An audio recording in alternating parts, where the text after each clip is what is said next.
My name is Salvatore Giannone, proud graduate of Plymouth White Marsh High School, class of 2003. I'm the owner of Sal's Barbershop franchise of 10 locations in Montgomery, Chester, Delaware, and Berks counties. But most importantly, I'm a husband and a father of 3 beautiful daughters. My story is a story of resilience, determination, heartbreak, triumph, and redemption, with chapters still left to be written. It all started in a small 2-bedroom house in an alley in Norristown, Pennsylvania. I lived there with my 3 brothers and father. My father and mother were divorced when I was 8 years old. There was a lot of domestic abuse that happened in those early years. I would see drug use regularly, and my brothers and I were beat. It was a rough childhood.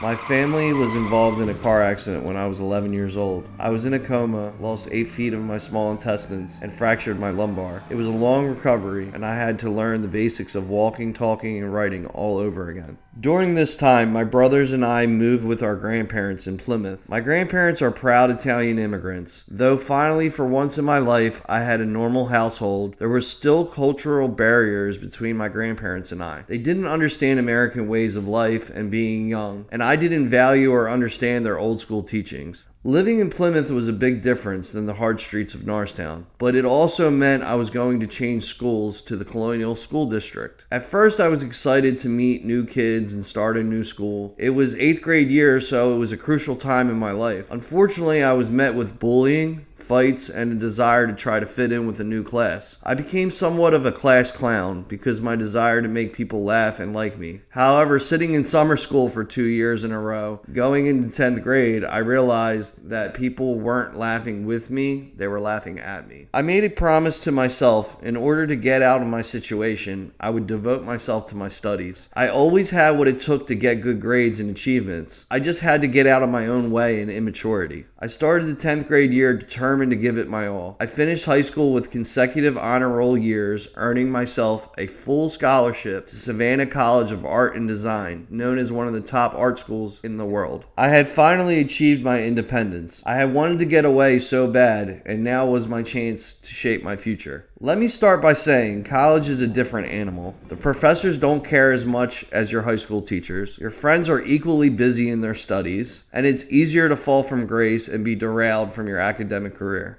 I started partying hard instead of going to class. I was not used to the freedom. I got involved in cocaine and other drugs, and before you knew it, I was a college dropout and a disgrace to my family. Kids where I grew up never had a chance to go to college unless they worked their tail off, and I had just blown my chance. I was told I was a waste of potential and that I had ruined any chance of me ever being a productive member of society. The drug addiction grew larger and turned to crack cocaine and to homelessness. I slept in parks, transportation centers, and even under bridges. I panhandled for change. I ate from trash cans. I was arrested 53 times. I'm a 3-time felon with 13 trips to jail. My life was spiraling out of control. As I sat in jail on December 1st, 2006, skinny, malnourished, crack addicted, I made a promise to myself that I would get sober. After months of rehabilitation, I started on a positive journey to correct my future. I'm proud to say I have 16 years of sobriety today. See, sobriety is about self-worth. I put out of my mind the failures of the past, the blown opportunities, and focused on one day at a time. Promised to love myself and treat myself with dignity and not make excuses for myself. You are only where you are because of you. I can control that. I can control my future. I asked my grandfather to teach me how to be a barber. He was a barber for 50 years. He showed me all about the art of barbering. I studied hard and passed my 2 state board test on my first try. I started making great money and was focused on becoming the best barber I could be, working alongside my grandfather. 2 months after I was married to my wife Kristen, my father had a massive heart attack and died at the age of 49.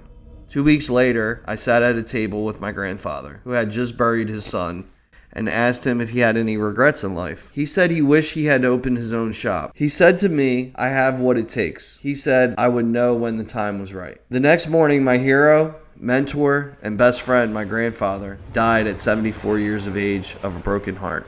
I was devastated. I had just lost the 2 most important men in my life.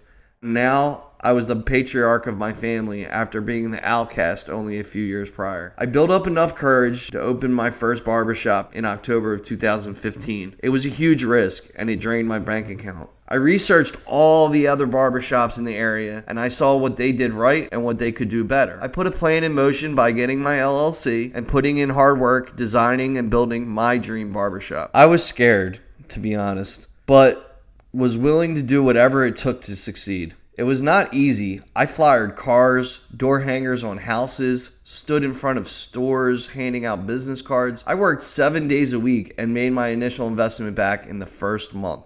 I hired local barbers to my team and since trained over 40 apprentices, including my youngest brother Joey, and helped them get licensed. I now have 10 barbershops in 4 counties, a team of 50 barbers, and I am a positive role model for struggling addicts and young entrepreneurs alike. I've championed fundraisers and charity drives that have collected close to $1 million for people in need, like hurricane drives for Puerto Rico, Houston, and Florida. I was able to get the community to contribute to these causes by bringing items totaling over $250,000 to my barbershops. Every Christmas, I help struggling families have presents for their kids, helping over 1,000 households. I've gone to local domestic abuse shelters like the Laurel House and donated my time and haircuts for little boys. I was recognized last year as the Entrepreneur of the Year for the Barber Grammys. I've been featured in magazines, newspapers, radio, and on TV, including the opening commercial of Game 4 of the 2022 World Series. I've competed all over the world against the best barbers in the world and have over 30 trophies. I have educated rooms full of young barbers and entrepreneurs that need guidance to achieve their dreams. I have even taught my 9-year-old daughter to become a barber. Lily has competed against barbers 3 times her age and has 5 trophies already. She is known as the youngest barber in the world. Just like my grandfather was able to teach me, I now have passed on our family talent to my daughter. Thank you to everyone that has stood by my side. To my wife, Kristen, daughters, Lily, Gracie, and Penny, I love you with all my heart and you saved me. The teachers and staff of Plymouth White Marsh High School, thank you for everything in shaping me to be the man I am today.